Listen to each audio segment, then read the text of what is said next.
We've all heard of the writer whose ideas are flowing so quickly their hands can't keep up. The story is basically writing itself.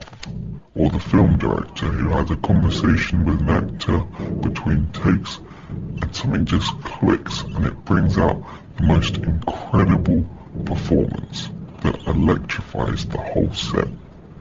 Now, I haven't experienced many of those magical moments, and I used to think that's because I'm not creative enough, and that I need to find inspiration, whatever that actually means.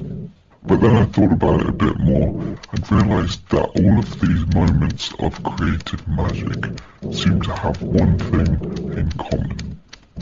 The director, for example, it's only natural to wonder what they said to the actor that sparked such a brilliant performance, while ignoring that in order for the conversation to happen at all, the director first had to decide that the last take wasn't good enough. And the writer, we might wonder what gave them such a free flow of inspiration to be able to write so fluently. But we don't talk about how after they'd passionately dumped all their ideas on the page, they then decided to rewrite the story many times, labouring over every phrase. So here's the theory. Before and after every great idea, someone's got to say, that's still not good enough. And maybe I'm a pessimist, but I think that discontentment is what drives creativity, not these magical moments of gleeful inspiration.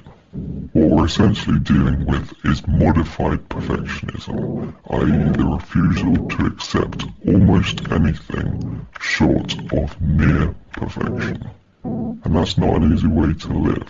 It makes it painful to look at our own work. We're more likely to be emotionally affected when it does go wrong.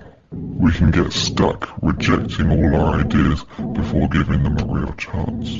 We could easily obsess over almost perfecting one small detail when we should be looking at the overall project.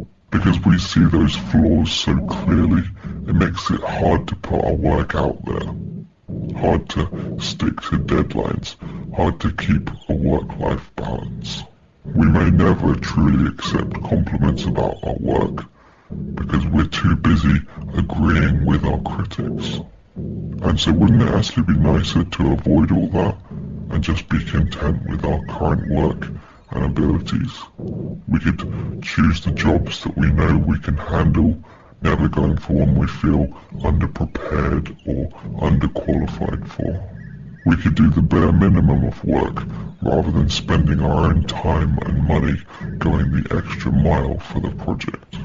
And we could tailor our work to what's been successful in the past rather than putting ourselves out there with something risky. Now, I've done all of that. I'm sure it's easier, but the path is smooth and flat. It leaves you kind of numb. Whereas the alternative is to say, that's still not good enough, and take the path full of risks and fears, doubt and exhaustion, instability and stress. And yes, it brings you plenty of those low points, but with it, the thrill of the highs.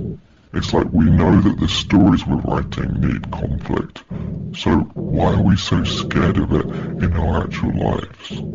Now, I'm not sure what to call this. Maybe I hate my work syndrome, or constructive pessimism.